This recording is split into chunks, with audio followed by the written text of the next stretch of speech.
சான்றோர் பெருமக்கள் அனைவரையும் வணங்கி மகிழ்கிறேன். சான்றோர் பெருமக்களே, இன்றைய அற்புதமான நிகழ்விற்கு வருகை தந்துள்ள அனைவரையும் வணங்கி வரவேற்கிறோம். இந்த அற்புதமான சீவக சிந்தாமணி தொடர் நிகழ்வு இன்றைக்கு 71வது அமர்வு தொடர்கிறது. 71(2). இந்த 71(2) தொடர்வதற்கு முன்னால் நாம் கடவுள் வாழ்த்தோடு தொடங்கிடுவோம்.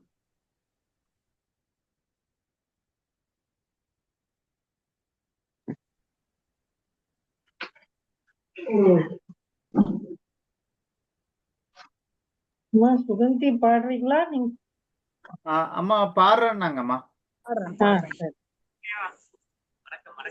மூவா முதலா உலகம் ஒரு மூன்றும் ஏத்த, மூவா முதலா உலகம் ஒரு மூன்றும் ஏத்த, தாவாத இன்பம் தலையாயது தன்னின் எய்தி, தாவாத இன்பம் தலையாயது தன்னின் எய்தி, ஓவாது நின்ற குணத்து ஒன்னீதி செல்வன் என்ப, ஓவாது நின்ற குணத்து ஒன்னீதி செல்வன் என்ப, தேவாதி தேவன் அவன் சேவடி சேர்தும் அன்றே, தேவாதி தேவன் அவன் சேவடி சேர்தும் அன்றே. செம்பொன் வரை மேல் பசும்பொன் எழுத்திட்டதே போல், அம்பொன் பிதிர்வின் மறுவாயிரத்தெட்டணிந்து, வெம்பும் சுடரின் சுடரும் திருமூர்த்தி விண்ணோர், அம்பன் முடிமேல் அடித்தாமரை சென்னி வைப்பாம், அம்பன் முடிமேல் அடித்தாமரை சென்னி வைப்பாம். மிக்க நன்றி ஐயா. மிக்க நன்றிங்கம்மா, மிக்க நன்றி. ரொம்ப அற்புதமாக சீவக சிந்தாமணி தன்னுடைய 71வது அமர்வை தொடர்கிறது. இந்த 71வது அமர்விற்கு நமக்கு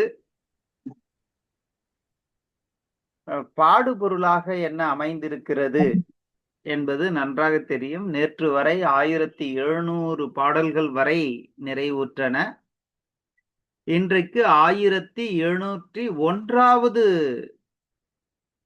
பாடலில் இருந்து 1725ஆம் பாடல் வரை 71வது அமர்விற்குரிய பாடுபொருளாக அமைந்திருக்கிறது.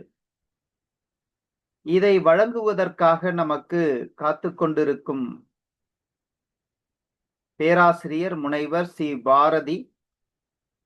இவர் உதவி பேராசிரியராக தமிழ்துறை, சோனா கலை மற்றும் அறிவியல் கல்லூரி, சேலம், அந்த கல்லூரியில் சிறக்க பணியாற்றி கொண்டிருக்கின்ற பேராசிரியர் அவர்களை வருக வருக என சென்னை செந்தமிழ் மன்றமும் அனைத்திந்திய சாதனை புத்தக நிறுவனமும் இணைந்து சான்றோர் பெருமக்கள் முன்னிலையில் வருக வருக என வரவேற்கிறோம். வாருங்கள் ஐயா. சான்றோர் பெருமக்களே, இந்த கல்லூரியிலிருந்து நமக்கு பேராசிரியர் முனைவர் ராஜீவ்காந்தி ஐயா எல்லாரையும் வழிநடத்தி நம்ம நிகழ்வுக்கு கொண்டு வந்திருக்கிறார். ரொம்ப அற்புதமான பணியை அவர் செய்திருக்கிறார். அவருக்கும் இந்த நேரத்தில் வருக வருக என அவரையும் வரவேற்கிறோம். அனைத்து சான்றோர் பெருமக்களையும் மீண்டும் வருக வருக என வரவேற்று, சான்றோர் பெருமக்களே, இந்த 71வது அமர்வானது சென்னை செந்தமிழ் மன்றத்திற்கு 302வது நிகழ்வாக அமைகிறது. இந்த 302வது நிகழ்விற்கு திருக்குறளை கொண்டு தொடங்குகிறோம். நேற்றைக்கு செல்லிடத்து காப்பான் சினம் காப்பான், அல்லிடத்து காக்கின் என் காவாக்கால் என் அப்படின்னு சொல்லிட்டு கேள்வி கேட்டார். பா, எங்க உன்னுடைய கோபம் காட்டணும் காட்டக்கூடாது அப்படின்றதெல்லாம் சொன்னாரு. ரொம்ப அழகாக இன்றைய 302வது திருக்குறள்ல ரொம்ப விளக்கமா, தெளிவா, சுருக்கமா சொல்றார். செல்லா இடத்து சினம் தீது செல்லிடத்தும் இல் அதனின் தீய பிற. உன்னுடைய கோபம் எங்கு செல்லுமோ அங்கு நீங்க கோபப்படக்கூடாது. அதுவும் ரொம்ப அழகா சொல்றாரு. யாரிடத்துல கோபப்படக்கூடாது? தன்னை விட உயர்ந்தவர்கள்கிட்ட கோபப்படக்கூடாது. ஏன்னா அங்க கோபப்பட்டா நம்ம பக்கம்தான் சேதாரம் அதிகமாகும். சரி, அதை காட்டிலும் இன்னொரு இடத்துல சொல்றார், செல்லிடத்தும் யாரிடம் செல்லுமோ அவர்கள்கிட்ட கோபப்பட்டு அந்த கோபத்தினுடைய விளைவாக நீங்க தங்களை காட்டிலும் பலம் வாய்ந்தவர்களிடம் கோபப்பட்டால் என்ன நேருமோ அதை காட்டிலும் பெருத்த சேதாரம் இங்கு மறைமுகமாக வந்து சேரும். அதனால் எந்த இடத்தும் கோபம் தீது அப்படின்றதுதான் ரொம்ப அழகா சொல்றார். செல்லாய் இடத்து சினம் தீது செல்லிடத்தும் இல் அதனின் தீய பிற. தன்னை விட மெலிந்தவர்களிடம் கோபம் காட்டுவது அந்த நேரத்தில் வேண்டுமானால் அது வெற்றி பெறக்கூடியதாக இருக்கும். ஆனால் அதனால் விளைகின்ற பயனானது பெரும் சேதத்தை, அதை விட ஒரு தீது கிடையாது, அந்த அளவுக்கு பெரிய தீதை கொண்டு வந்து சேர்க்கும் என்று ரொம்ப அழகாக இந்த திருக்குறளில் கோபமே படக்கூடாது எங்கேயும் அப்படின்றத மிக அழகாக எடுத்துக்காட்டி நமக்கு அறிவுறுத்துகின்ற இந்த 302வது திருக்குறள் வெகுளாமை என்னும் 31வது அதிகாரத்தில் 2வது திருக்குறள். சான்றோர் பெருமக்களிடம் இதை பகிர்ந்து கொண்டதில் பெருமகிழ்ச்சி கொள்கின்றோம். சான்றோர் பெருமக்களே, மீண்டும் அனைவரையும் வருக வருக என வரவேற்று வணங்கி இந்த அவையை பேராசிரியர் முனைவர் டி. பாரதி அவர்களிடம் ஒப்புவித்து இடம் சாருகிறேன். நன்றி, வணக்கம்.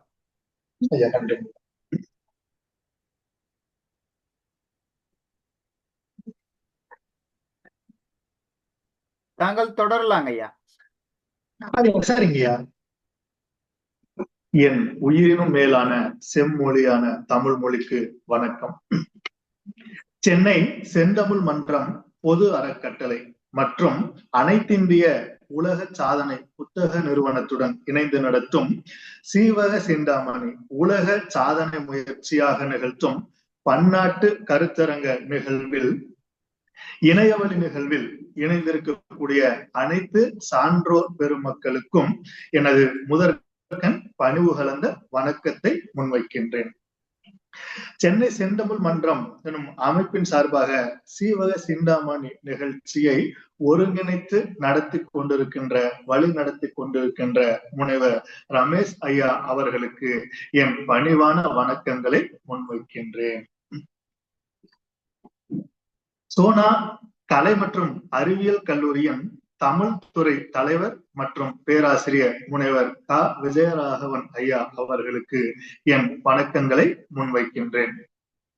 சோனா கலை மற்றும் அறிவியல் கல்லூரியின் முதல்வர் ஐயா ஊமை தாதர் நவாஸ் ஐயா அவர்களுக்கும் இந்த நேரத்தில் நான் என் பணிவு கலந்த வணக்கங்களை முன்வைக்கின்றேன். வடவேங்கடம் தென்குமரி ஆயிடை தமிழ் கூறும் நல் உலகத்து என்று தொடங்கும் தொல்காப்பிய சிறப்பு பாயிர பணம் பாரனார் பாடல் தொடங்கி மலைமகள் ஒருபால் மனந்துலகளித்த தலைவனை வணங்கி சாற்றுவன் எழுத்து என்னும் இலக்கண விளக்க தற்சிறப்பு பாயிர நூற்பாக்களை வணங்கி என்னுடைய ஆய்வுரையை தொடங்குகின்றேன். தமிழ் மொழி உலக மொழிகளிலேயே காலத்தால் முதன்மையானது தொன்மையானது தமிழ் மொழி. அந்த தொன்மையான மொழியினுடைய ஆணி வேராக விளங்கக்கூடியது தொல்காப்பியம். இந்த தொல்காப்பியம் எழுத்ததிகாரம், சொல்லதிகாரம், பொருளதிகாரம் என்பதன் அடிப்படையில் ஒவ்வொரு அதிகாரத்திற்கும் 9 இயல்களின் அடிப்படையில் 27 அதிகாரங்களின் இயல்களின் கீழ் 1610 நூற்பாக்களை உள்ளடக்கியது இந்த தொல்காப்பியம். இந்த தொல்காப்பியத்தை அடியொற்றிதான் தமிழ் மொழியில் ஏராளமான இலக்கண நூல்கள், இலக்கிய நூல்கள் தோன்றி வளர்ந்து வருகின்றன. அந்த வகையில் தமிழ் மொழி ஒவ்வொரு காலகட்டத்திலும் ஏதாவது ஒரு நிலையில் தன்னை புதுப்பித்துக் கொண்டே வருகின்றது என்று சொன்னால் அது மிகையன்று. அந்த வகையில் தமிழ் மொழியினுடைய பண்பாடு கலாச்சாரமானது உலக நாகரிகங்களிலேயே மிகவும் பண்பட்ட நாகரிகமாகவும் பண்பாடாகவும் பார்க்கப்படுவது தமிழ் கலாச்சாரம். அந்த தமிழ் கலாச்சாரம் பண்பாடு என்பதற்கு மூல காரணமாகவும் முதன்மையான சான்றாதாரமாகவும் விளங்குவது சங்க இலக்கியங்கள். நற்றிணை, நல்ல குறுந்தொகை, ஐங்குறு நூறு, ஒத்த 10 ஓங்கு பரிபாடல், கற்றறிந்தோர் எத்தும் கலியோடு அகம் புறமென்று இத்திரத்து 8 தொகை. முருகு பொருநாறு 12 முல்லை பெருகு வளமதுரை காஞ்சி மருவினிய போல நெடுநல் வாடை கோல் குறிஞ்சு பட்டின பாலை கடாத்தொடும் 10. இந்த சங்க பாடல்கள் தமிழ் நாகரிகங்களையும் பண்பாடுகளினுடைய உயிரோட்டமான பாடல்களை முன்வைக்கின்றது என்று சொன்னால் அது மிகையன்று. அந்த வகையில் இந்த சங்க பாடல்கள் காதலையும் வீரத்தையும் பற்றி முன்வைக்கின்றன. இதற்கு பிறகு சங்கம் மருவிய காலம். இந்த சங்கம் மருவிய காலத்தில் 14 கீழ்கணக்கு நூல்கள் இடம்பெறுகின்றன. அந்த வகையில் 4 அடி 4 மணி 440 5 முப்பால் கடுகம் கோவை பழமொழி மாமூலம் இந்நிலைய காஞ்சியோடு ஏறாது என்பவே கைநிலையமாம் கீழ்கணக்கு. இந்த 18 நூல்கள் பார்த்தோம் சொன்னா அறநூல்களாக, அதே மாதிரி சமண சமயம் சார்ந்த நூல்களாகவும் பௌத்த சமயம் சார்ந்த நூல்களாகவும் இடம்பெறுகின்றன. சங்க காலத்தில் காதலையும் வீரத்தையும் பற்றி பேசிய அந்த தமிழ் மொழியானது சங்கம் மருவிய காலத்தில் சமண சமயத்தையும் பௌத்த சமயத்தையும் அற கருத்துக்களையும் முன்னிறுத்தக்கூடிய நிலையில் அது இன்னொரு நிலையில் பரிணாமிக்கின்றது. அந்த வகையில் 14 கீழ்கணக்கு நூல்களுக்கு பிறகு காப்பியங்களினுடைய காலமாக பார்க்கப்படுகின்றது. அந்த வகையில் 50 காப்பியங்கள் 5 சிறு காப்பியங்கள் என்ற நிலைகளில் பார்க்க வேண்டியிருக்கிறது. 50 காப்பியங்கள் என்று பார்த்தால் சிலப்பதிகாரம், மணிமேகலை, சீவக சிந்தாமணி, வளையாபதி, குண்டலகேசி. 5 சிறு காப்பியங்கள் பார்த்தோம்னா உதயனகுமார காவியம், நாககுமார காவியம், யசோதர காவியம், நீலகேசி, சூளாமணி. இந்த 50 காப்பியம் 5 சிறு காப்பியங்கள் என்னும் நிலையில் தமிழ் மொழி ஒவ்வொரு காலகட்டத்திலும் தன்னை ஏதாவது ஒரு நிலையில் புதுப்பித்துக் கொண்டு வருகின்றது என்பதன் அடிப்படையில் இந்த காப்பியங்களினுடைய காலம் பார்க்கப்படுகிறது. அந்த வகையில் தமிழ் மொழியில் உலக மொழிகளில் முதல் தோன்றிய காப்பியமாக சிலப்பதிகாரம் பார்க்கப்படுகிறது. அது முத்தமிழ் காப்பியம், தேசிய காப்பியம், நாடக காப்பியம், வரலாற்று காப்பியம், பெண்ணிய காப்பியம் என்று ஏராளமான சிறப்புகளை நாம் சொல்லிக்கொண்டே போகலாம். இதை தொடர்ந்து இரட்டை காப்பியங்களுள் ஒன்றாக பார்க்கப்படுகின்ற மணிமேகலை. இந்த மணிமேகலை கோவலனுக்கும் மாதவிக்கும் பிறந்த மணிமேகலையை அடியொற்றி படைக்கப்பட்டது. இது பௌத்த சமய காப்பியமாக பார்க்கப்படுகிறது. அதன் பிறகு சீவக சிந்தாமணி இடம்பெறுகின்றது. இந்த சீவக சிந்தாமணியினுடைய ஆசிரியர் அந்த வகையில் காப்பியங்களினுடைய கால வரிசையில் சீவக சிந்தாமணி சார்ந்து இடம்பெறுகின்ற அடிப்படை குறிப்புகளை முதலில் அறிந்து கொண்டு அதன் பிறகு நாம் இன்று சென்னை செந்தமிழ் மன்றம் பொது அறக்கட்டளை மற்றும் அனைத்திந்திய உலக சாதனை புத்தக நிறுவனத்துடன் இணைந்து நடத்தும் சீவக சிந்தாமணி உலக சாதனை முயற்சியாக நிகழ்த்தக்கூடிய பன்னாட்டு கருத்தரங்கில் சீவக சிந்தாமணியில் இடம்பெறும் 13 இளம்பகங்களில் ஒன்றாக இடம்பெறக்கூடிய கனகமாலையார் இளம்பகத்தில் இடம்பெறக்கூடிய 1701வது பாடலில் இருந்து 1725 வரை உள்ள 25 பாடல்கள் சார்ந்து உரை நிகழ்த்துவதற்கு வாய்ப்பளித்த முனைவர் ரமேஷ் ஐயா அவர்களுக்கு மீண்டும் ஒரு முறை வணக்கங்கள் மற்றும் நன்றிகளை தெரிவித்துக் கொண்டு சீவக சிந்தாமணிக்குள் நுழைகின்றேன். சீவக சிந்தாமணியுடைய ஆசிரியர் திருத்தக்க தேவர் அவர்கள். சீவக சிந்தாமணியில் இடம்பெறக்கூடிய பாடல்கள் அப்படின்னு நம்ம பார்த்தோம்னா 3147 பாடல்கள் இடம்பெறுகின்றன. இந்த 3147 பாடல்கள் 13 இளம்பகங்களின் கீழ் முன்வைக்கப்பட்டுள்ளன. அனைத்து பாடல்களும் விருத்தப்பா நிலையில் பதிவு செய்யப்பட்டுள்ளன. இந்த விருத்தப்பா அப்படின்றது தொல்காப்பியர் வரையறை செஞ்ச வெண்பா, ஆசிரியப்பா, களிப்பா, வஞ்சிப்பா என்ற 4 வகை பா வகைகளுக்கு உட்பட்டு படைக்கப்படுவதாக சங்க பாடல்கள் இடம்பெறும், சங்க மருவிய பாடல்கள் இடம்பெறும். அதை தொடர்ந்து கால அடிப்படையிலான மாற்றங்களின் ஒரு பகுதியாக விருத்தப்பா என்ற நிலைப்பாடு முதலில் தோற்றுவித்தது சீவக சிந்தாமணியில் திருத்தக்க தேவர்கள் அவர்கள் என்பது கூடுதல் சிறப்பு. இந்த விருத்தப்பா அப்படின்றது பாடலடிகளை எளிமையாக புரிந்து கொள்ளக்கூடிய நிலையில் பதிவு செய்வது அப்படின்றது கவனத்தில் எடுத்துக்கொள்ள வேண்டிய ஒன்று. அந்த வகையில் 3147 விருத்தங்கள் இந்த சீவக சிந்தாமணியில் இடம்பெறுகின்றன. இது சமண சமயம் சார்ந்த காப்பியமாக பார்க்கப்படுகிறது. இதனுடைய காலம் பார்த்தோம்னா கிபி 9ஆம் நூற்றாண்டில் தோன்றியதாக பல்வேறு ஆய்வறிஞர்களால் ஏற்றுக்கொள்ளப்பட்ட காலமாக பார்க்கப்படுகிறது. இந்த கால அடிப்படையில் சில வேறுபாடுகள் உண்டு. இந்த சீவக சிந்தாமணிக்கு மணநூல் என்னும் பெயர் உண்டு. அதாவது சீவகன் 8 பெண்களை மணந்ததினுடைய ஒரு பகுதியாக மணநூல் என்னும் அடைமொழிக்கு சொந்தமானது இந்த சீவக சிந்தாமணி. திருத்தக்க தேவர் அவருடைய இயற்பெயர் அப்படின்னு பார்த்தால் திருத்தகு முனிவர், திருத்தகு மகாமுனிவர், திருத்தக்க மகாமுனிகள், தேவர் என்று பல்வேறு இயற்பெயர்களில் அழைக்கப்படுகின்றோம். இந்த சீவக சிந்தாமணிக்கு ஆசிரியர் இட்ட பெயராக பார்க்கப்படுவது அவர் தன்னுடைய நூலில் சிந்தாமணியின் சரிதம் சிதர்ந்தேன் என்னும் சொல்லாடல்களின் வழி சிந்தாமணி என்று நூலாசிரியர் பெயர் சூட்டினார் என்பது நமக்கு தெளிவுபடுகின்றது. இந்த சீவக சிந்தாமணியில் 13 இளம்பகங்கள் இடம்பெறுகின்றன. அதாவது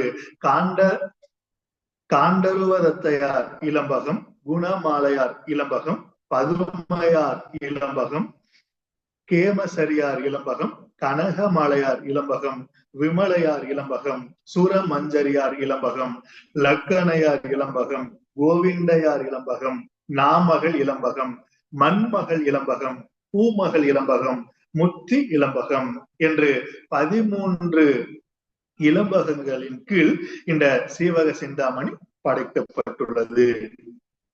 இந்த காப்பியங்களுக்கான பொது வரையறை என்னும் நிலையில் அறம், பொருள், இன்பம், வீடு என்னும் 4 கூறுகளை அடிப்படையாக வைத்து படைக்கப்படுவது காப்பியங்களுக்கான பொது வரையறையாக பார்க்கப்படுகிறது. இந்த காப்பிய வரையறையை தண்டி அலங்காரத்தில் தண்டி அவர்கள் தெளிவான வரையறையை முன்வைக்கின்றார். இந்த காண்டருவதத்தையார் இளம்பகத்தில் சீவகன் காண்டருவதத்தையை யாழிசையில் வென்று மணந்தது. குணமாலையார் இளம்பகத்தில் மத யானையை அடக்கி சீவகன் குணமாலையை மணந்தது.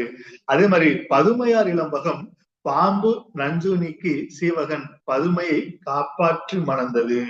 கேமசரியார் இளம்பகத்தில் சீவகன் கேமசரியை கண்டு காதல் கொண்டு மணந்தது. கனகமாலையார் இளம்பகத்தில் வில்வித்தை கற்பித்து சீவகன் கனகமாலையை மணந்தது. அதே மாதிரி விமலையார் இளம்பகத்தில் பண்டாடிய விமலையை கண்டு காதலித்து சீவகன் மணந்தது பற்றியும், சுரமஞ்சரியார் இளம்பகத்தில் கிழவனாக வேடம் பூண்டு சுரமஞ்சரியை காதலித்து மணந்தது பற்றியும், லக்கணையார் இளம்பகத்தில் தன் மாமன் மகள் லக்கணையார் சீவகன் மணந்தது பற்றியும், கோவிண்டையார் இளம்பகத்தில் நண்பன் பதுமுகனுக்கு கோவிந்தையை மனம் முடித்தது பற்றியும், நாமகள் இளம்பகத்தில் சீவகன் ஞானம் என்னும் குமரியை மணந்தது பற்றியும், மண்மகள் இளம்பகத்தில் கட்டியங்காரனை வென்று மண்ணாகிய மகளை மணந்தது பற்றியும், அதாவது நாட்டை மீட்டுருவாக்கம் செய்து ஆட்சி செய்ததனுடைய சிறப்பு பற்றியும், பூமகள் இளம்பகத்தில் சீவகன் பூமகளை மணந்தது பற்றியும், அதாவது மன்னனாக முடிசூடி கொண்டது பற்றியும், முக்தி இளம்பகத்தில் சீவகன் கேவல ஞானம் பெற்று வீடு பெற்றை காதலித்தது பற்றியும் மிக அழகாகவும் தெளிவாகவும் ஆழமாகவும் அழுத்தமாகவும் திருத்தக்க தேவர் அவர்கள் இந்த சீவக சிந்தாமணியை பதிவு செய்கின்றார். திருத்தக்க தேவர் வாழ்ந்த காலத்தில் சமண முனிவர்கள் ஒன்று சேர்ந்திருக்கக்கூடிய அந்த சங்கம் சங்கத்தில் திருத்தக்க தேவரினுடைய ஆசிரியராக குருவாக இடம்பெறக்கூடியவர் அச்சநந்தி அவர்கள். சமண முனிவர்களால் காதல் சார்ந்த நூல், காமம் சார்ந்த நூல்களை பதிவு செய்ய முடியாது என்பது சார்ந்து கலந்துரையாடல் நிகழ்ச்சியின் பொழுது அந்த இன்பம் சார்ந்த காப்பியத்தை என்னால் படைக்க முடியும் என்று திருத்தக்க தேவர் தன்னுடைய ஆசிரியரான அச்சநந்தி அவர்களிடம் நான் இந்த இன்பம் சார்ந்த ஒரு மிகப்பெரிய காப்பியத்தை படைக்க நான் தயாராக இருக்கிறேன் என்று தன்னுடைய குருவிடம் தன்னுடைய கருத்தை முன்வைக்கின்றார். அப்பொழுது அந்த புலவர்கள் குழுவில் அச்சநந்தி அந்த பகுதியில் இடம்பெறக்கூடிய அந்த நேரத்தில் அந்த பகுதியில் காடு சார்ந்து இடம்பெறக்கூடிய காட்டில் நரி சற்று ஓடுகிறது. அந்த நரியை பார்த்தவுடன் அச்சநந்தி அவர்கள் அங்கு ஓடுகின்ற நரியை பார்த்து ஒரு இலக்கியம் படைக்க வேண்டும் என்ற வேண்டுகோளை முன்வைக்கின்றார். அவர் சொன்ன அடுத்த வினாடியிலிருந்து திருத்தக்க தேவர் அவர்கள் அது நிலையாமையை வலியுறுத்தக்கூடிய நிலையில் நரிவிருத்தம் என்னும் காப்பியத்தை அவர் அழகாக படைத்து முன்வைக்கின்றார். அச்சநந்தி அவர்கள் திருத்தக்க தேவரினுடைய அறிவாற்றலை வியந்து காப்பியம் படைக்க அனுமதி வழங்குகிறார். அதன் பிறகு திருத்தக்க தேவர் அவர்கள் சீவக சிந்தாமணியை எழுத முற்படுகிறார். 8 நாட்களில் சீவக சிந்தாமணியில் இடம்பெறக்கூடிய 3147 பாடல்களையும் 13 இளம்பகங்களுக்கு உட்பட்டு எழுதி முடிக்கின்றார். அப்பொழுது அங்கு இருக்கக்கூடிய புலவர்கள் குழு எல்லோராலும், அதாவது இன்பம் சார்ந்த தகவல்களை இதை நுகராமல் எந்த ஒரு புலவராலும் முன்வைக்க முடியாது என்ற கருத்தையும் திருத்தக்க தேவர் மூலம் முரண்பட்ட கருத்தை முன்வைக்கின்றார். அந்த நேரத்தில் திருத்தக்க தேவர் அவர்கள் பழுக்க காய்ச்சிய இரும்பு கம்பியை தொட்டு தன்னுடைய தூய்மையை முன்வைக்கின்றார் திருத்தக்க தேவர் அவர்கள். இந்த மாதிரி சீவக சிந்தாமணி சார்ந்த ஏராளமான கருத்துக்களை நாம் சொல்லிக்கொண்டே போகலாம். இனி நம் கனக மாலையார் இளம்பகத்தில் இடம்பெறக்கூடிய 701 725 பாடல்களுக்கு உட்பட்ட வரையறைக்கு செல்லலாம். அந்த பாடல் வரையறை செல்வதற்கு முன் கனக மாலையார் இளம்பகத்தில் என்ன சொல்கிறார் என்பது பற்றி தெரிந்து கொண்டு செல்லலாம். தக்க நாட்டிலிருந்து நீங்கிய சீவகன் மத்திமதேயம் என்னும் நாட்டை அடைந்தான். அதாவது தக்க நாட்டிலிருந்து நீங்கிய சீவகன் மத்திமதேயம் என்னும் நாட்டை அடைந்தான். அதனை ஏமாமாபுரத்தை தலைநகராக கொண்டு தடமித்தன் என்பவன் ஆண்டு வந்தான். அந்த ஏமாமாபுரத்தில் உள்ள அழகிய பூஞ்சோலையில் உள்ள போகிக்கன் சீவகன் அமர்ந்து காந்தருவதத்தையையும் குணமாலையையும் எண்ணி கலங்கலானான். அந்த நேரத்தில் இளவரசன், அதாவது இந்த தக்க நாட்டு மத்திமதேய நாட்டினுடைய இளவரசனாக விளங்கக்கூடிய சீவகன் அங்கு வருகிறார்.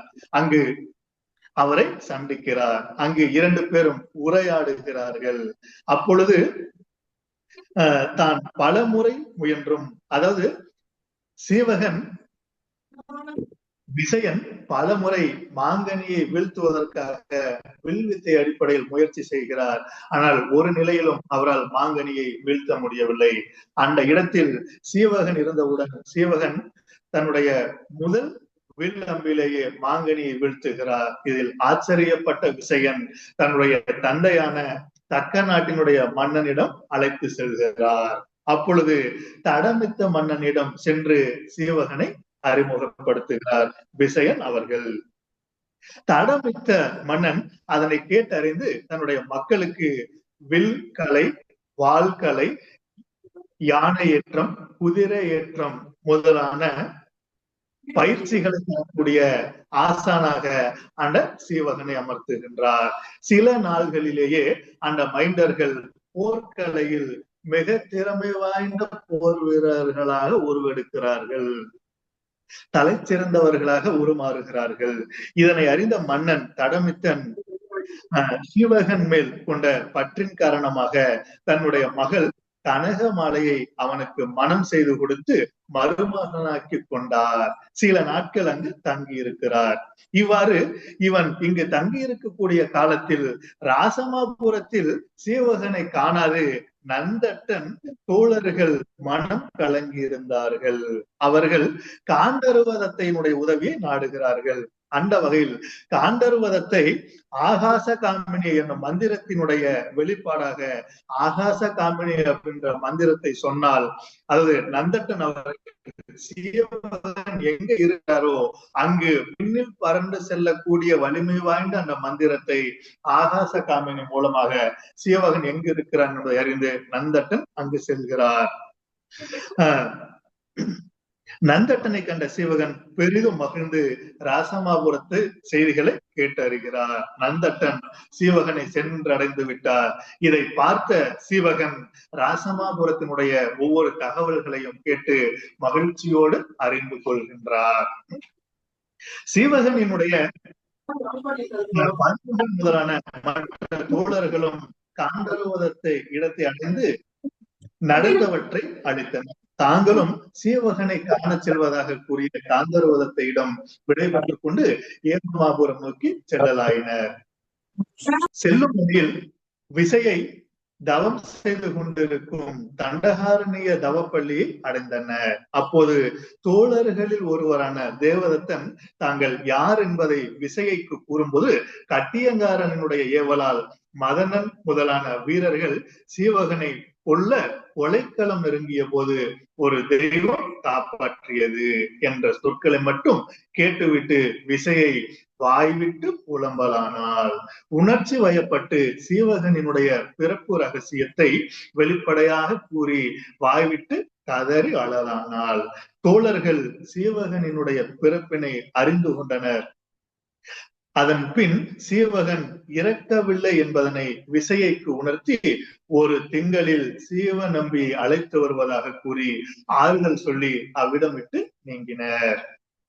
பின் ஏமமாபுரம் சேர்ந்து சோலையில் தங்கி சீவகனை எவ்வாறு காண்பது என ஆலோசிக்கலாயினர். அப்பொழுது பதுமுகன் அந்நகர பசுக்களை கவர்ந்தால் அவற்றை மீட்டு செல்ல சீவகன் வரக்கூடும் என்று ஒரு ஆலோசனை வழங்கினர். அவ்வாறு போரிட்டு பசுக்களை கவர்ந்து வந்தனர். பசுக்கள் கவர்ந்து செல்லப்பட்ட செய்தியை அறிந்த தடமித்த மன்னன் சினந்து சீவகனை அனுப்பி அவற்றை மீட்டு வருமாறு கூறினான். சீவகனும் தன் தம்பி நந்தட்டனுடன் தேரேறி பசு கூட்டத்தை மீட்க சென்றான். அப்பொழுது பதுமுகன் சீவகனை நோக்கி, அடியவர்களாகிய நாங்கள் சச்சந்தன் மகனாகிய உன்னை காண வந்தோம் என்று எழுதிய ஒரு அம்பினைய அது அச்சீவகன் தேர் மீது அவன் கண்ணில் படும்படி விழுந்தது. அந்த ஓலையை கண்டு வாசித்த சீவகன் இந்த ஓலை அடங்கிய அம்பினை எய்தவன் பதுமுகனே என தெளிவாக தெரிந்து போரை நிறுத்தினான். தோழர்கள் அவனை பணிந்து மகிழ்ந்தனர். பின் அனைவரும் ஏமமாபுரம் சென்று மன்னனை கண்டு வணங்கினார்கள். சீவகனும் இவர்கள் என் உயிர் தோழர்கள் என மன்னனுக்கு அவர்களை அறிமுகப்படுத்தினார். தோழர்கள் தனியாக இருக்கும் போது சீவகன் அவர்களை நோக்கி என் நிலையை எவ்வாறு அறிந்தீர்கள் என்று கேட்டான். அதற்கு அவர்கள் சச்சந்தன் தேவியும் உன் தாயுமான விசையை தண்டகாரணிய தவப்பள்ளியில் கண்டு தெளிந்தோம் என விடை கூறினர். அது கேட்ட சீவகன் தாயினை கண்டு தொழ வேண்டும் என்றும் பெரிதும் விரும்பி தடமித்த மன்னனிடம் விடைபெற்றுக் கொண்டான். கனகமலைக்கு தேர்தல் கூறி அங்கேயே இருக்குமாறு செய்தான். பின்னர் தாயை காண தண்டகாரணியம் நோக்கி தோழர்களுடன் விரைந்து செல்லலானான். சீவகனினுடைய பிறப்பை உணர்ந்த தடமித்த மன்னன் மிகவும் மகிழ்ச்சி அடைகின்றான். இதுவரை கனகமாலையார் இளம்பகத்தில் கூறப்படக்கூடிய சில குறிப்புகள். இதை அடியொற்றி பல பாடல்கள் இடம்பெறுகின்றன. இனி 1701 பாடலில் இருந்து 1725 பாடல்கள் வரை இடம்பெறக்கூடிய 25 பாடல்களில் என்ன சொல்ல வருகிறார் திருத்தக்க தேவர் என்பதை அறிந்து கொள்ளலாம்.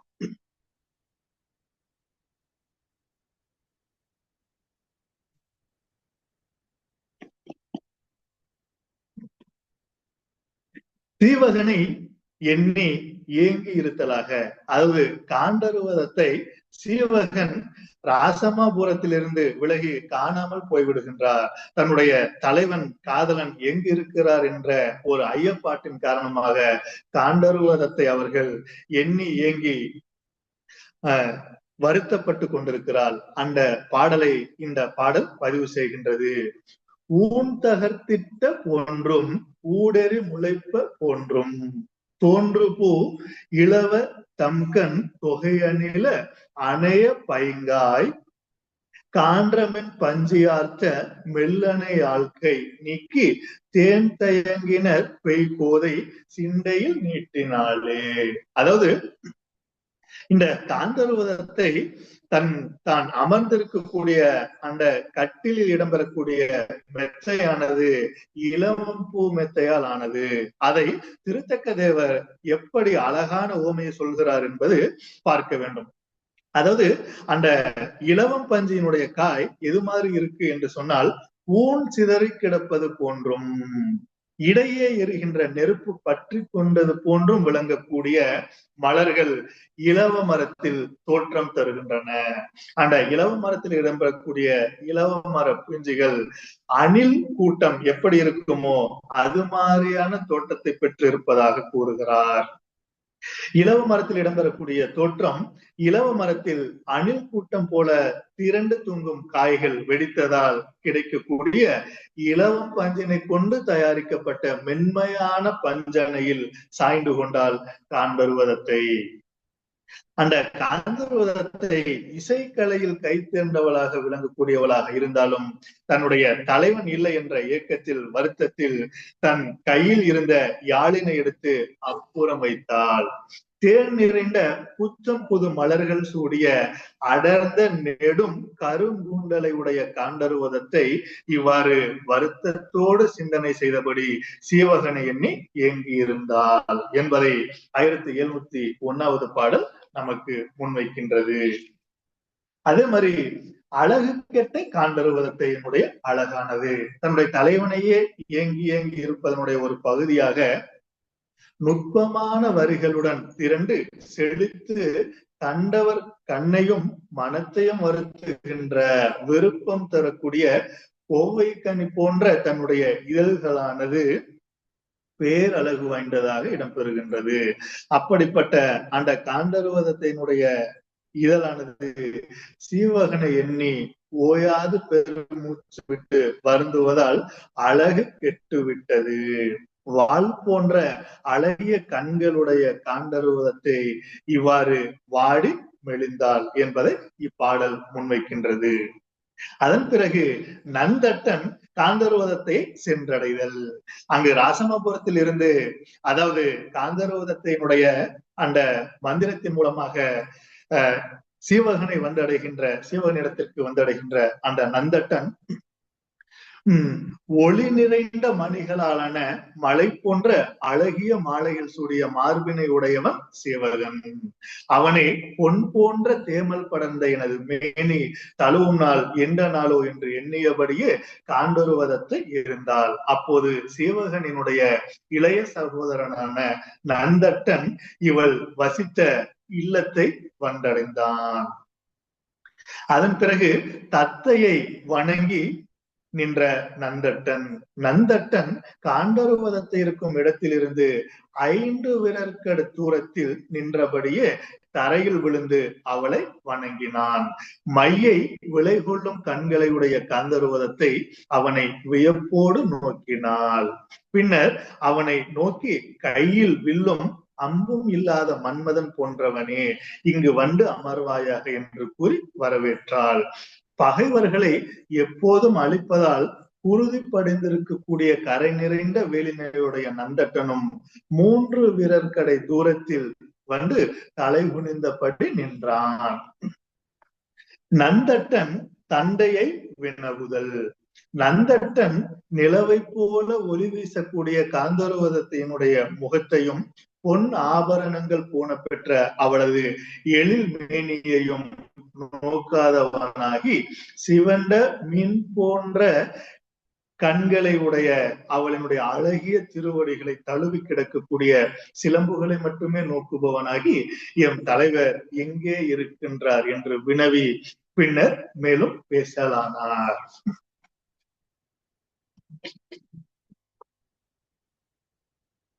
சீவகனை நினைந்து வருந்து இருந்த நந்தட்டன். இந்த சீவக சிந்தாமணியில் இடம்பெறக்கூடிய கதை மாந்தர்கள் என்பதன் அடிப்படையில்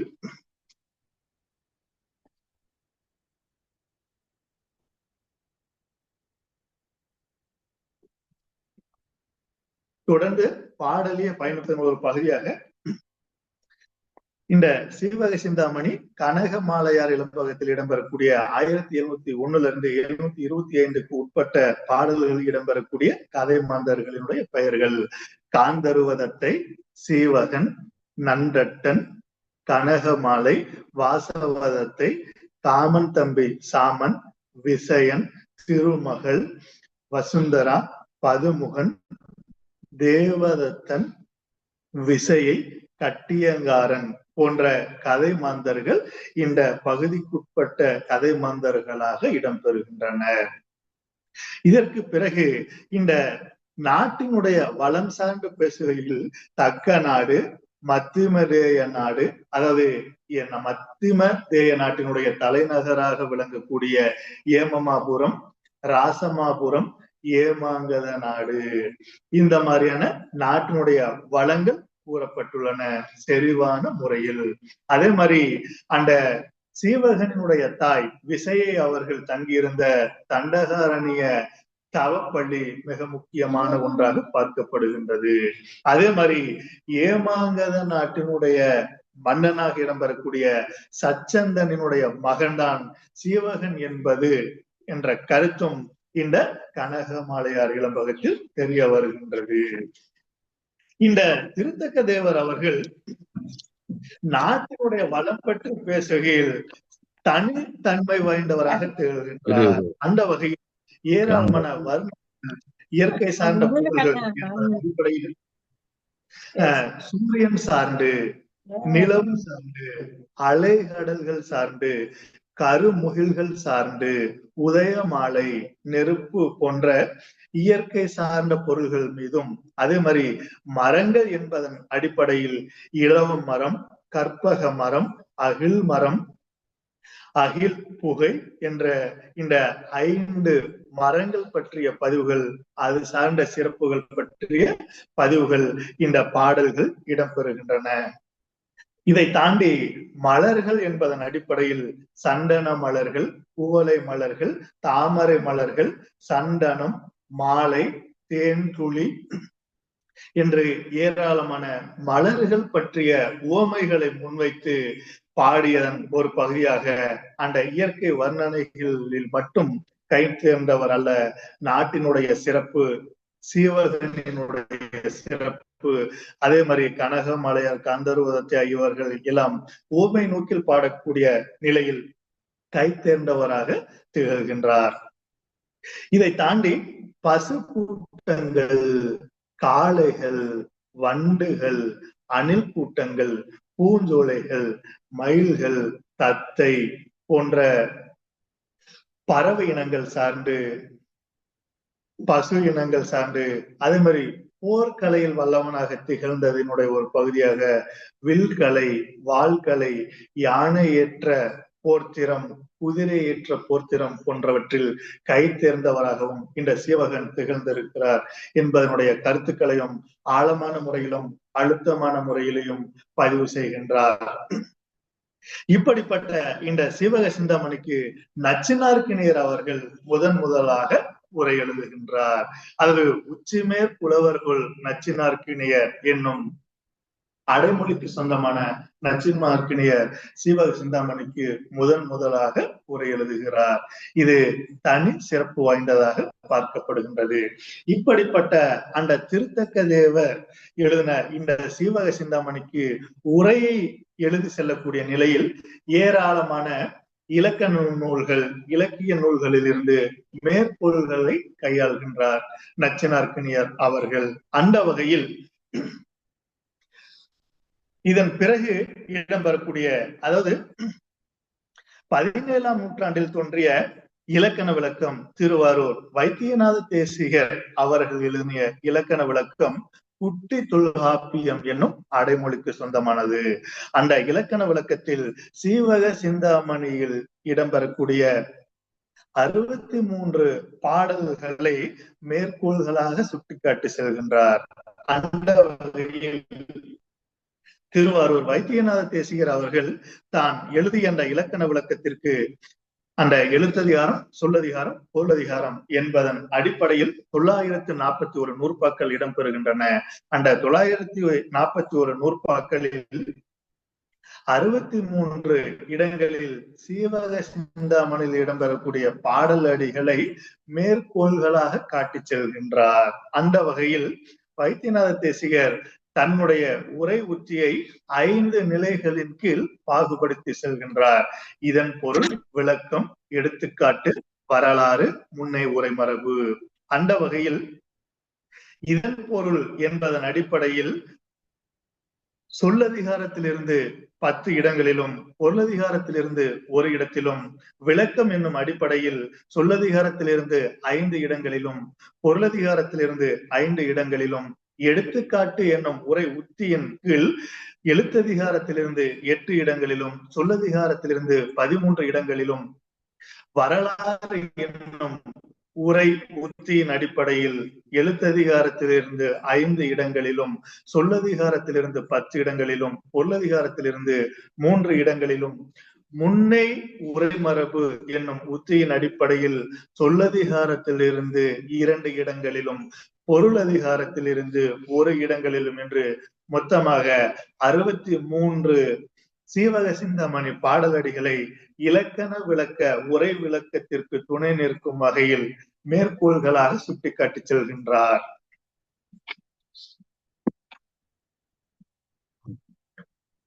அதன் பிறகு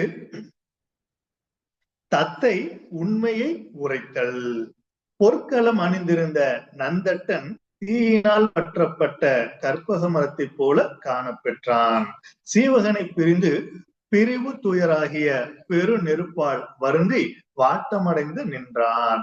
அழகு பண்பட்ட கூந்தலும் செழு மலர் மாலை சூடியும் தேன் துளி விழக்கூடிய புத்தம் புது மலர்களால் கட்டப்பெற்ற முடிக்கண்ணீரையும் உடைய வண்டுகள் ரீங்காரமிடக்கூடிய பூங்கொம்பு போன்ற மெல்லிய காந்தருவதத்தை உண்மை நிலையை எடுத்து கூற தொடங்கினாள்.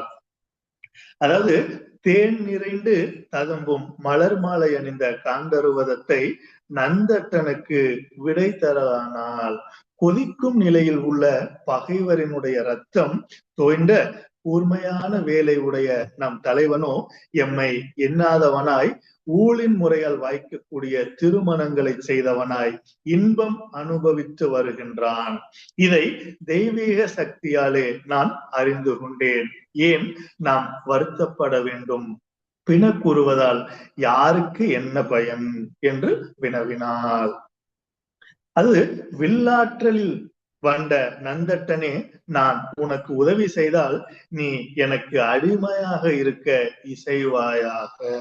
அப்படியெனில் நான் உனக்கு ஒரு மந்திரத்தை சொல்லித் தருவேன் என்றான். உடனே நந்தட்டன், இப்பிறப்பில் அன்றி இனி வரும் 7 பிறப்பிலும் தங்களுக்கு அடிமையாய் இருப்பேன் என்று உறுதி கூறுகிறான்.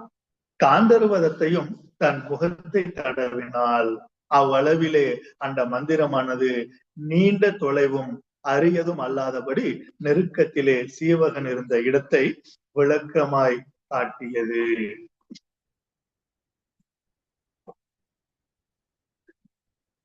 மலர்படுக்கையில் செய்யப்பட்ட அழகிய அமணிமேல் அமர்ந்தான் நந்தட்டன். கற்பக மாலையை கட்டி கனக மாலையின் கரிய கூந்தலிலே சூடக்கூடிய சீவகனை தன் கண்ணெதிரே விஞ்சை திறத்தால் கண்டு மகிழ்ந்தான். மகிழ்ச்சி பொங்கக்கூடிய முகத்தோனாகி விற்போர் செய்து விளங்கக்கூடிய அழகிய தோளை உடைய நந்தட்டன் மனம் மகிழ்ந்து உடல் குளிர்ந்து நின்றான். தேன் போன்ற மொழி பேசுகின்ற காந்தருவதத்தை தனது தெய்வ சக்தியால் அக்காட்சியை பின் மறையச் செய்தாள். வண்டுகள் மொய்க்கின்ற புச்சம் புது மாலையை அணிந்த நந்தட்டன் உடனே மயங்கிய மனதோடு நின்றான். சீவகனை பற்றி காண்டருவதத்தை கூறியது யாவும் உண்மை என்று உணர்ந்தாள். உடனே அவளிடம் வீர களலணிந்த கால்களை உடைய சீவகனை நான் விரைவில் தொழ வேண்டும் என்று வேண்டி நின்றாள். அதன் பிறகு ஒளி சிந்தக்கூடிய பளிங்கு பனியின் மேல் இளம் கதிர் பரவ விட்டதை போல இருள் கெட ஒளி வீசக்கூடிய மேனியை உடைய நந்தட்டன் தத்தையின் ஆணைப்படி அவள் தத்த பற்பல அணிகலன்களையும் மற்றவற்றையும் அணிந்து கொண்டான். அதன் பின் அழகு மலர் மாலை அணிந்திருந்தவளாகிய காண்டருவதத்தை ஆகாய காமினி என்னும் அரிய மந்திரத்தை முறையாக ஓதி அவனுக்கு கற்றுத்தந்தாள். தரை சந்தனத்திலே மெழுகப்பட்டது. சோலையில் மலர்ந்த மலர்களில் பெரிய மலர்களை தொங்கவிட்டன. அகிர் புகை மனம் பரப்பப்பட்டது. பசித்து வரக்கூடிய வண்டுகள் மொய்த்து தேன் பருகுவது கற்பக மாலை. அம்மாலையை அணிந்த வாசவதத்தை தனது தோழிகளோடு வந்தாள்.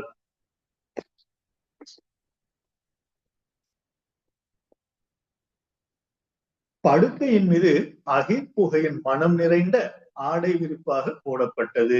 அப்படுக்கையின் மீது காமன் தம்பி சாமனை போல நந்தட்டன் இருந்தான். அவ்வளவில் அச்சம் தரக்கூடிய பேரொளியை உடைய அவனை பெரிய தெய்வம் ஒன்று ஏமமாபுரத்தில் கொண்டு போய் சேர்த்தது. அதாவது மின்னும் பூணும் மிளிர்கதிர் ஆரமும், மின்னும் பூணும் மிளிர்கதிர் ஆரமும் பொன்னும் பூத்ததோர் கற்பக பூமரம் அன்ன தாளை அமர்துயில் தேறினான். மண்ணும் வெஞ்சுடர் மாக்கள் இவர்ந்ததே. அழகு நிறைந்த பொற்பூணும் ஒளி நிறைந்த முத்து மாலையும் பொன்னும் விளைந்து பூத்து குலுங்கக்கூடிய ஒரு கற்பக மரம் போல் விளங்கக்கூடிய காளை போன்ற நந்தட்டன் தான் கொண்ட துயில் நீங்கி எழப்பெற்றான். அப்பொழுது சூரியனும் கிழக்கில் உதயமலையில் உதிக்க ஆரம்பித்தான். இந்த சூரியன் கிழக்கில் உதயமலையில் உதிக்க ஆரம்பித்தான் என்பதன் வழி இயற்கையோடு ஒன்றிணையக்கூடிய அந்த ஓமையை சுட்டிக்காட்டி செல்கிறார் என்பதை நாம் பார்க்க வேண்டும். சிவந்த இதழ்களையும் நீண்ட நெடிய கண்களையும் உடையவள் காந்தருவதத்தை கொடிய வாளை ஏந்திய பெருவீரனாகிய நந்தட்டன் செல்க என்று காந்தருவதத்தை அனுப்ப பெற்றான். செல்க என்று காந்தருவதத்தையால் அனுப்ப பெற்ற பின் அந்த தெய்வம் விடப்பட்ட இடத்திலேயே இருந்தான். அப்பொழுது பெண்களுக்கு அழுத்தம் அமுதம் போன்ற விசையவன் வில்லை ஏந்திய நந்தட்டனை கண்டு அவன் அருகில் சென்றான். தெய்வ தன்மை கொண்ட திருமேனியையும் திருமகள் விரும்பி தங்கும் மார்பையும் உடைய ஐயனே நீர் யாவர் என வினவினான். ஆனால் நந்தட்டன் அவனுக்கு மறுமொழி கூறவில்லை. ஆகையால் விசயன் மெல்ல மெல்ல அவ்விடத்தினின்று நீங்கினான். குளிர்ந்த மலர் மாலையை சூடிய மையலூட்டும் ஆண் யானை போன்ற தனது மையத்தனுள் சீவகனிடம் இதனை சொன்னான். அதன் பிறகு சந்தன மலர்களும் நறு மலர்களும் பொன் குடத்தில் நீரும் மனம் கமலும் அகிர்புகையும் முத்து மாலையும் விளங்கக்கூடிய புத்தம் புது ஒளியுடைய விளக்கையும் ஏந்தி வில் பயிலக்கூடிய கோயிலை வழிபட சென்றவளான மந்திர மடந்தை போன்ற வசுந்தரி என்பவள் வந்து என்னிடம் கூறினாள் என்று விசயன் தொடர்ந்து கூறினான். அகில் மனம் கமலக்கூடிய படுக்கையை விட்டு பெற்று தரையில் சீவகசாமி படுத்திருந்தது ஏனோ என்று வினவிய நான் கனக மாலையை கோபித்து கேட்பதற்காக அந்தப்புறம் சென்றேன். ஆனால் அங்கே கனக மாலையோடு சீவகன் இருப்பதை கண்டேன். போர் பல வென்ற வேலினை உடையவனே, இது என்ன மாயமோ நீர் கூறுவீராக என்று வசுந்தரி கூறினாள் என்று சொல்கின்றான். அந்த இடத்தில் அம்பினை வெல்லும் அழகிய கண்களை உடைய வசுந்தரி இவ்வாறு கூறவும் நானும் அந்த உண்மையை அறிய சென்றேன். மணிகள் பதித்த ஒல்லிய பொன்னாலான கூர்மை கொண்ட வாளும் கேடகமும் அருகே இருந்தன. ஈடு இணையில்லாத இளம் சிங்கம் போன்ற அவன் இளமையும் அழகும் எழுச்சியும் ஒப்பற்ற வடிவமும் உடையவனாகி விளக்கமாக செல்ல வேண்டுமெனில் அவன் நின் போலவே உத்தம இலக்கணத்தை கொண்டுள்ளான். யார் என அறியாத ஆணழகன். அது நீண்ட தோல் நெடிய செங்கன் நீளமாய் சுரிந்த பூண்டதோர் மேனி பொன்னுரைத்திட்டதொக்கும் காண்டகு காதிற்றாழ்ந்த குண்டலம் குவளை பைந்தார் ஆண்டகை அழகன் யார்குள் அறியலன் அவனு என்றான். அது நெடிய தோள்களை அவன் கொண்டிருக்கின்றான். நீண்ட சிவந்த கண்களை பெற்றுள்ளான். நீல நிறமாய் சுருண்ட முடியையும் கொண்டுள்ளான். கல்லில் பொன்னை உரைத்தது போன்ற முத்து மாலையை அணிந்துள்ளான். பொன்மணிகளையும் பூண்டுள்ளான். காதில் குண்டலங்களை அணிந்திருக்கின்றான்.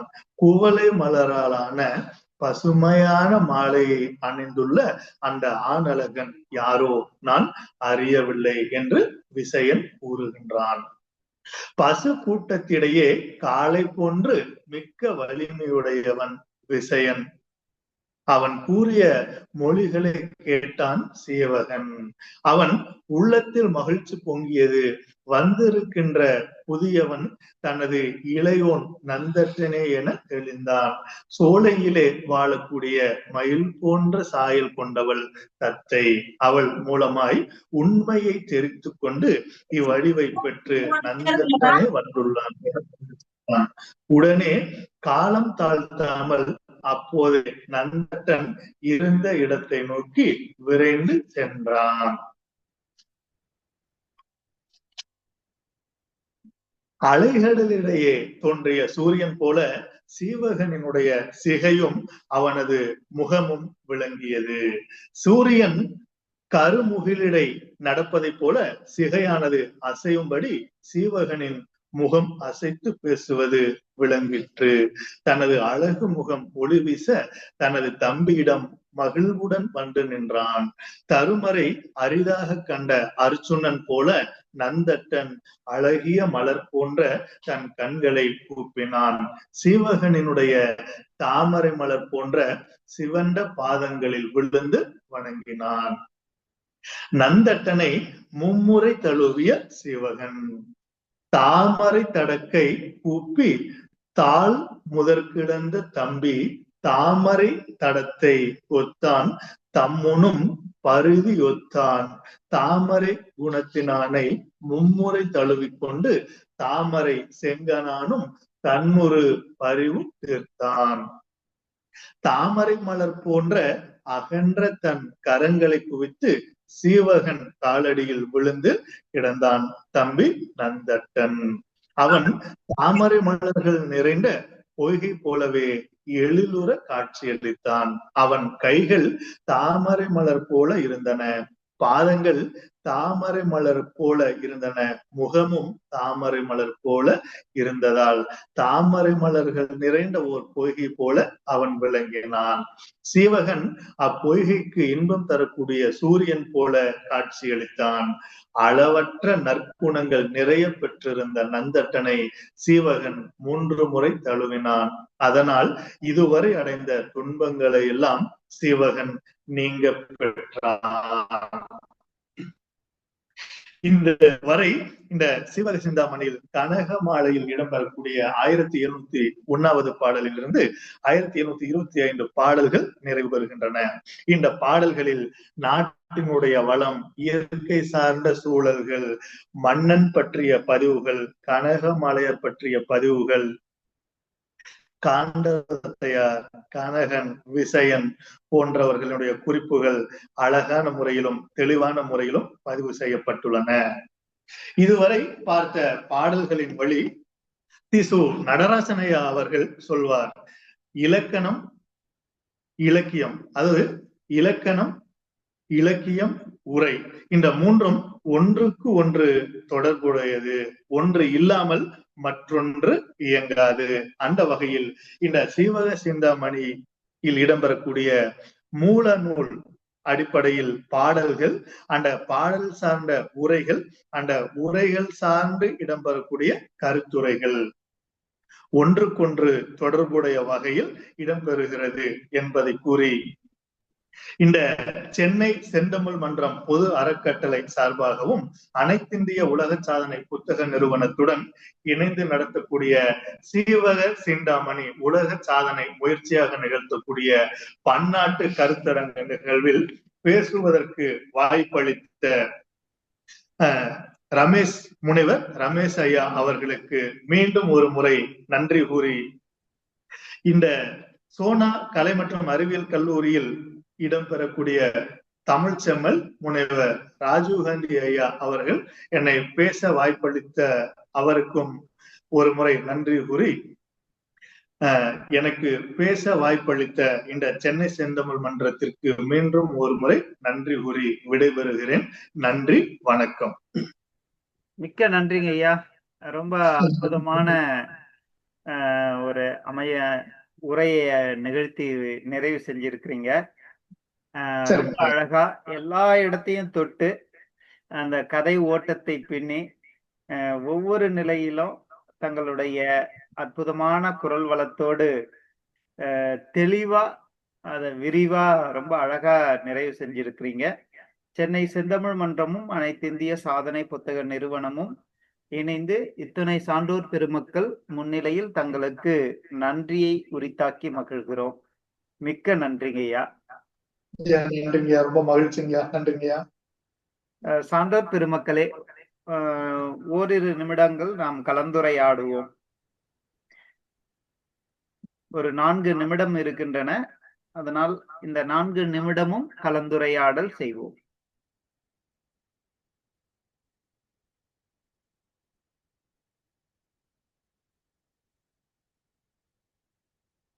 யார் பேசுவாங்கன்னு மக்கள் ரொம்ப இதுவா இருக்காங்க. ஐயா வணக்கம். ஐயா அம்மா வணக்கம். அவரு பேசுனதுல நான் முக்கியமா குறித்து கொண்டது அந்த வைத்தியநாத தேசிகர்ன்றது, அது ஒரு புது இதுவா இருந்தது ஐயா. அந்த இடம் இலக்கண விளக்கம் நூல்ல 63 இடத்துல மேற்கோள் காட்டியிருக்கான்னு சொன்னார் இல்லையா? ஆமாங்கம்மா. அதுதான் ரொம்ப புதிய செய்தியா, எனக்கு ரொம்ப சிறப்புங்க ஐயா. அவரு முழுக்கவே தொட்டு காமிச்சிட்டாரு. நல்லது இல்லையா? ரொம்ப நன்றி. பகுதியும் ரொம்ப அற்புதமா எல்லாத்தையும் கொண்டு வந்து நிறைவு செஞ்சிருக்கிறார். ஆமா ஆமா, நல்லா பண்ணிருக்காரு. நன்றி. நன்றிங்கம்மா. நன்றிங்கம்மா.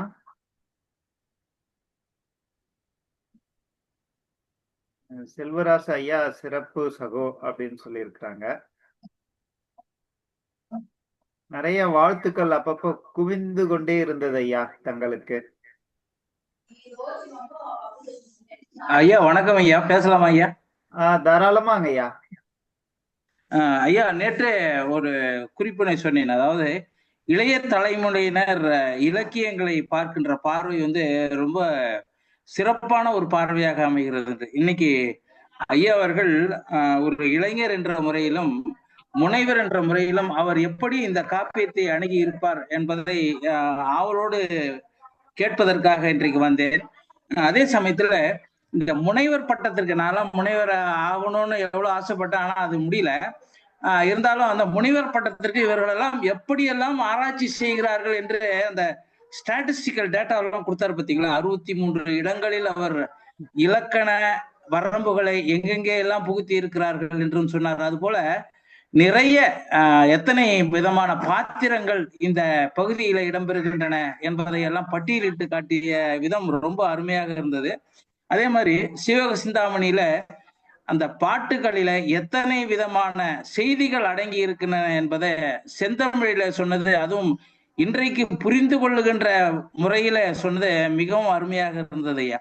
அது மாதிரி இதுவரைக்கும் எழுதப்பட்ட புத்தகங்கள் எல்லாமே அந்த மணிப்பிரவாள நடையில இருந்து அந்த காப்பியங்களை அணுகுவதற்கே எங்களுக்கெல்லாம் சற்று பயமாக இருந்த நேரத்துல ஐயா அவர்கள் ஒரு யதார்த்தமான தமிழ் பேச்சுல 25 பாடல்களை இன்றைக்கு விளக்கிய விதம் மிக மிக அருமையாக இருந்தது. ஐயா அவர்களுக்கு நன்றியை தெரிவித்துக் கொள்கிறேன்.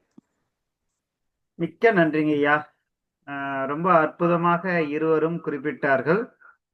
ரொம்ப அழகாக தங்களுடைய உரையை அமைத்து கொண்டு ரொம்ப அற்புதமா நிறைவு செஞ்சிருக்கிறீங்க. இந்த அற்புதமான நிகழ்வில் 71வது அமர்வு ரொம்ப அழகா நிறைவுறுகிறது. சான்றோர் பெருமக்களே, நாம்